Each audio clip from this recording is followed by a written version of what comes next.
Globალური მობილური საკომუნიკაციო სისტემების ასოციაციის ორგანიზებით ესპანეთში ყოველწლიური მობილური ტექნოლოგიების მსოფლიო კონგრესი გაიმართა. ღონისძიება მობილურ ბაზარზე არსებული ტენდენციების, სიახლეებისა თუ ინოვაციების გაცნობას და საუკეთესო პრაქტიკის გაზიარებას ემსახურებოდა. მსოფლიო კონგრესს სხვადასხვა ქვეყნიდან 100,000-ზე მეტი მონაწილე ჰყავდა. ღონისძიებაში მონაწილეობდა ქართული მხარეც, კონკომის წევრი ეკატერინე იმედაძე სიტყვითაც წარსდგა სესიაზე, სადაც ყურადღება საქართველოს ციფრულ ჰაბად ჩამოყალიბების შესაძლებლობაზე გაამახვილა. რა მნიშვნელობა აქვს ასეთი ტიპის ღონისძიებებში საქართველოს მონაწილეობას? ამ თემაზე სტუმართან კომუნიკაციების კომისიის წევრ ეკატერინე იმედაძესთან ერთად ვისაუბრეთ. მოგესალმებით და მადლობა გადაცემაში მონაწილეობისთვის. სალამი ნიკა, მადლობა მოწვევისთვის. დავიწყოთ, ძალიან მნიშვნელოვანია ზოგადად მსგავსი მასშტაბის ღონისძიებებში საქართველოს მონაწილეობა, თუმცა თქვენ ამ ღონისძიების მონაწილეებს სიტყვითაც მიმართეთ, რა იყო ის ძირითადი აქცენტები, რაზეც ყურადღება გაამახვილოთ გამოსვლის დროს? მადლობა ამ შესაძლებლობისთვის. ნამდვილად გლობალური მობილური კონგრესი არის უმნიშვნელოვანესი მოვლენა ტექნოლოგიების დარგში და ვიტყოდი ფართოდ ტექნოლოგიების, ეს აღარ არის უკვე მხოლოდ მობილური კომუნიკაციის კონგრესი.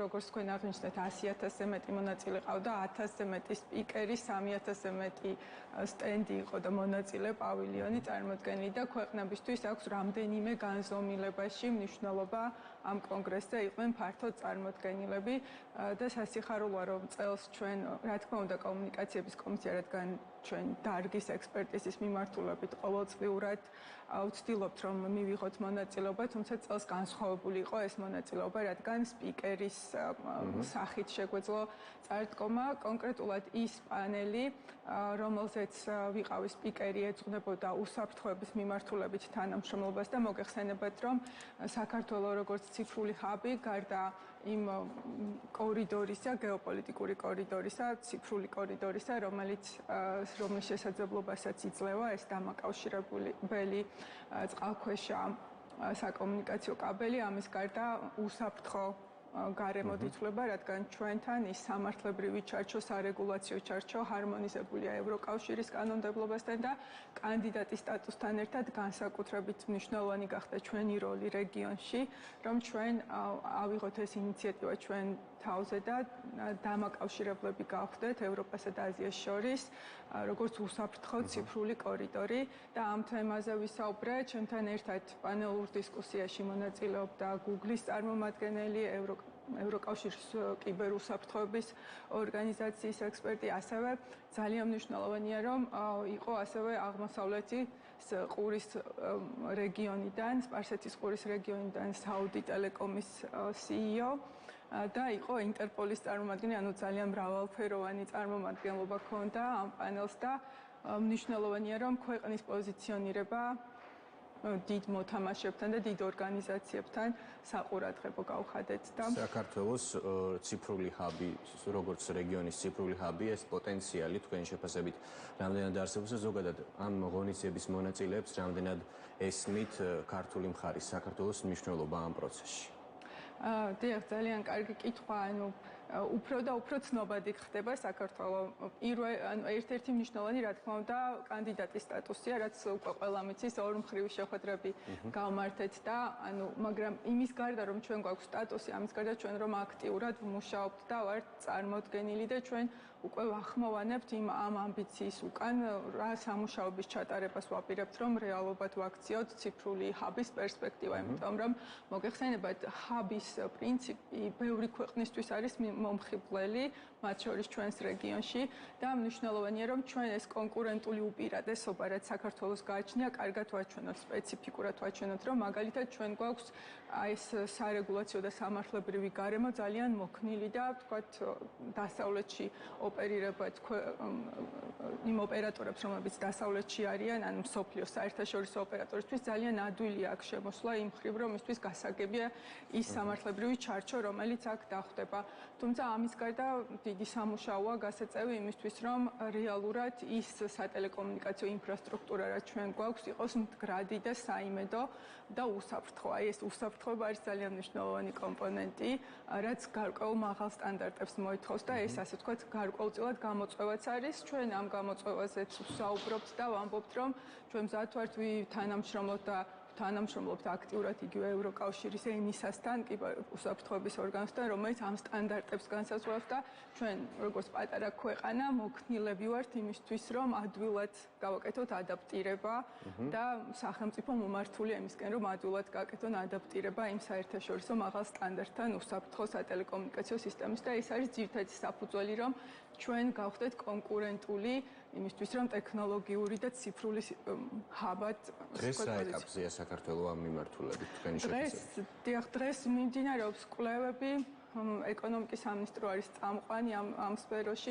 მიმდინარეობს ასე ვთქვათ საკონსულტაციო პროცესი იმისთვის, რომ ზუსტი ასე ვთქვათ გზამკვლევი გაკეთდეს, როგორ მივიდეთ ციფრულ ჰაბამდე, თუმცა კომუნიკაციების კომისიისთვის მნიშვნელოვანი რაც არის, რომ ბაზარი იყოს გახსნილი და ბევრი მოთამაშე იყოს და არსებობდეს ნეიტრალური გაცვლით წერტილები, ოპერატორების დამაკავშირებელი, ეს არის კომუნიკაციების კომისიის მთავარი ამოცანა ბაზრის გახსნა, იგივე ვირტუალური ოპერატორების დაშვება, მათ შორის არის ის ინდიკატორი, რომ ეს ბაზარი გახსნილია იმისთვის, რომ ჰაბი გახდეს, ანუ თავშეყრის ადგილი გახდეს სხვადასხვა საკომუნიკაციო ოპერატორების. გასაგები, არაერთი შეხვედრა გქონდათ, მათ შორის ელექტრონული კომუნიკაციების ევროპულ მარეგულირებელ ორგანოს BEREX-ის 2024 წლის თავმჯდომარეს შეხვდით, ასევე გამართეთ სხვა შეხვედრებიც, სადაც ერთ-ერთი მთავარი საკითხი იყო კომკომის გაწევრიანება ამ BEREX-ში. რა მნიშვნელობა აქვს ზოგადად ამას და ზოგადად რომ განმარტოთ, რას ნიშნავს ეს BEREC-ი და მისი წევრი?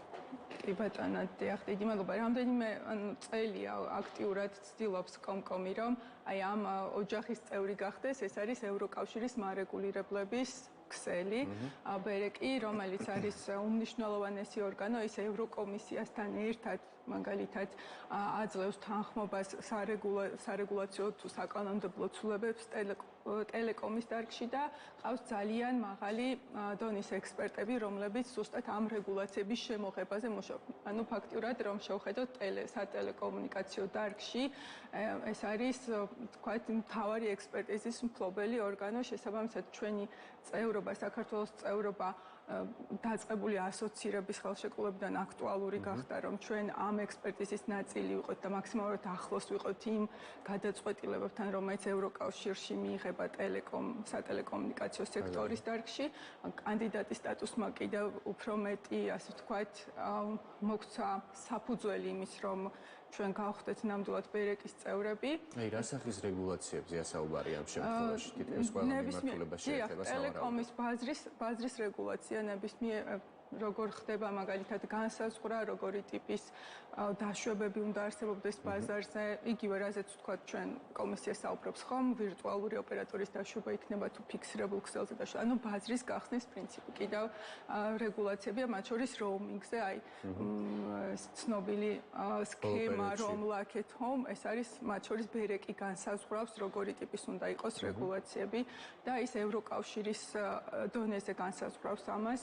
და რა თქმა უნდა თითოეული ევროკავშირის წევრი ქვეყანა მიცი ექსპერტებით არის წარმოდგენილი და ძალიან დიდ გამოცდილებას აძლევს ქვეყანას, გარდა იმისა ძალიან დიდ მხარდაჭერის ქსელს აძლევს ქვეყანას, როდესაც შენ მათ ევროკავშირის წევრებთან ერთად მუშაობ ამ საკითხებზე. შესაბამისად ძალიან აქტუალურია შეხვედრა გქონდა თავმჯდომარესთან და ჩვენ განაცხადი გაკეთებული გვაქვს რამდენიმე წლის წინ გავაკეთეთ განაცხადი წევრობის და უკვე იმედი გვაქვს რომ წლევანდელი წლის განმავლობაში მოლოდინი გვაქვს, რომ უახლოესი თვეების განმავლობაში მივიღებთ თანხმობას.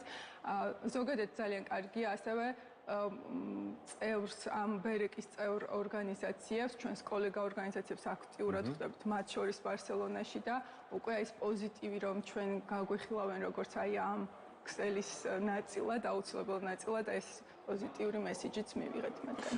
და ბოლოს რომ შევაფასოთ ზოგადად თრიანად ეს ღონისძიება, მობილური კონგრესის წლევანდელი ფორმატი, რა ძირითადი სიახლეები და ტენდენციები იკვეთება? რას უნდა ველოდოთ თუნდაც უახლოეს მომავალში ამ მიმართულებით? კი ბატონო, უმნიშვნელოვანესი ტექნოლოგიური მოვლენაა, როგორც აღნიშნე, 2006 წლიდან ტარდება ბარსელონაში, თუმცა 90-იანი წლების დასაწყისში ბრიუსელში ჩაეყარა საფუძველი, რაც ასევე ალბათ მნიშვნელოვანია და იზრდება საოცრად. ერთ-ერთი პლატფორმა, სადაც ჩვენ, ანუ სპიკერად, სადაც ვიყავი, ეს არის მინისტერიალი ქვია და ეს არის სრულად პოლიტიკური ნაწილი, ანუ აქვს პოლიტიკური დატვირთვა, სადაც ქვეყნები თავის პოზიციონირებას აკეთებენ, რომ ჩვენ გვაქვს ღია ეკოსისტემა, ანუ ეს არ არის შემოფარგლული მხოლოდ მობილურ ტექნოლოგიაზე საუბრით და წელს იყო ძალიან საინტერესო, რომ პარაგვაის პრეზიდენტს ჰქონდა ცალკე თითქმის 1 საათიანი, ასე ვთქვათ, გამოსვლა, სადაც ქვეყნის პოტენციალზე ისაუბრა ძალიან ფართოდ, ამიტომ ყურადსაღები უფრო და უფრო ფართო მასშტაბიანი ხდება ამის თქმა მინდოდა. ტელეკომის დარგში მნიშვნელოვანია იქ თითქმის ლაბორატორიულ დონეზეა წარმოდგენილი ახალი ტექნოლოგიური მოდელები და ჩვენი ექსპერტებისთვის მნიშვნელოვანია, რომ ერთ ქალაქში შეგვიძლია მთელი მსოფლიოს ასე ვთქვათ, ტექნოლოგიური თავმოყრილი სიახლეებს გაეცნო და კიდევ ერთი მიმართულება აქვს ამ კონგრესს, ეს არის 4 წელი დღევანდელიდან, ასე ქვია, 4 years from now, რომელიც ეძღვნება სტარტაპ ეკოსისტემის განვითარებას ქვეყანაში. ჩვენ შევეცადეთ, რომ ყველა ამ, ასე ვთქვათ, პლატფორმაში ყოფილიყავით, გავცნობოდით სიახლეებს და ხედვა მთავარი რაც არის გამოწვევები ხელოვნური ინტელექტის და აუცილებელი გამოყენება, რა თქმა უნდა, ციფრულ სამყაროში, თუმცა რა გამოწვევებია და უსაფრთხოების ზომები როგორი უნდა იყოს ხელოვნური ინტელექტის მიმართულებით მიღებული, შემოღებული, ამის გარდა კიბერუსაფრთხოება, როგორც ვახსენებთ, დიახ, მობილური კომუნიკაციების მომავალი და გარკვეული კონვერგენტულობა ტექნოლოგიების, რომ მობილური აღარ არსებობს ცალკე, ის შეიძლება იყოს ერთად სატელიტურ კომუნიკაციებთან და ასე შემდეგ. გასაგები. დიდი მადლობა საინტერესო საუბრისთვის და გემშვიდობებით და გისურვებთ წარმატებებს ბიზნეს პარტნიორის შეკითხვებს კომკომის წევრი ეკატერინა იმედაძე პასუხობდა.